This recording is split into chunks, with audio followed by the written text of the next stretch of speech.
Bayangin deh, kita balik ke awal tahun 2010-an. Waktu itu Bitcoin masih dianggap mainan aneh buat para geek di forum-forum internet. Tapi di tengah keramaian itu, berdirilah sebuah gerbang raksasa bernama Mt. Gox. Namanya unik kan, Mt. Gox itu singkatan dari Magic, The Gathering Online Exchange. Yup, awalnya ini cuma platform buat tukar-menukar kartu mainan online. Siapa sangka, tempat ini bakal bertransformasi jadi pusat peradaban Bitcoin dunia. Di masa jayanya, lebih dari 70% dari semua transaksi Bitcoin di seluruh planet ini lewatnya ya lewat Mt. Gox.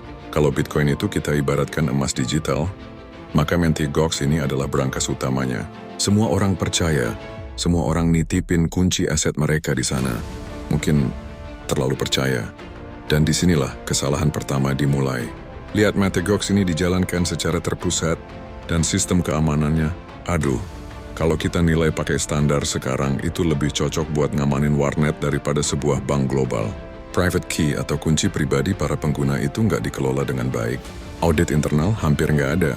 Tapi ya, para pengguna tetap tenang-tenang aja. Kenapa? Karena harga Bitcoin terus naik.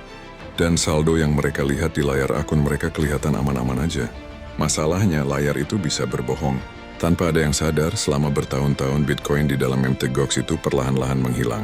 Sedikit demi sedikit, kayak ada pipa bocor di gedung tua yang nggak kelihatan.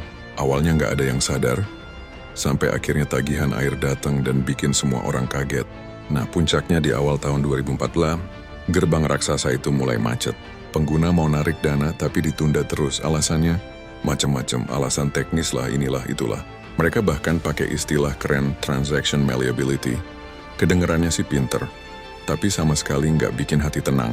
Pasar mulai panik, suasana jadi tegang. Lalu, pengumuman itu datang. Sebuah pengumuman yang mengguncang seluruh dunia kripto.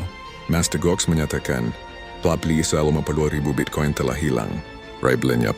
Sebagian dicuri oleh hacker, sebagian hilang karena salah kelola. Dan sebagian lagi, ya entah kemana. Nilai 8 di 50.000 Bitcoin saat itu udah ratusan juta dolar. Kalau dihitung dengan harga sekarang, wah, udah cukup buat bikin satu negara kecil mempertimbangkan buat pensiun dini rame-rame. Akhirnya Mt. Gox bangkrut. Para pengguna yang tadinya merasa kaya raya mendadak kehilangan segalanya. Ini jadi salah satu tragedi terbesar dalam sejarah kripto. Dan jadi pelajaran pahit tentang pentingnya desentralisasi dan keamanan. Jangan pernah terlalu percaya pada satu brankas saja.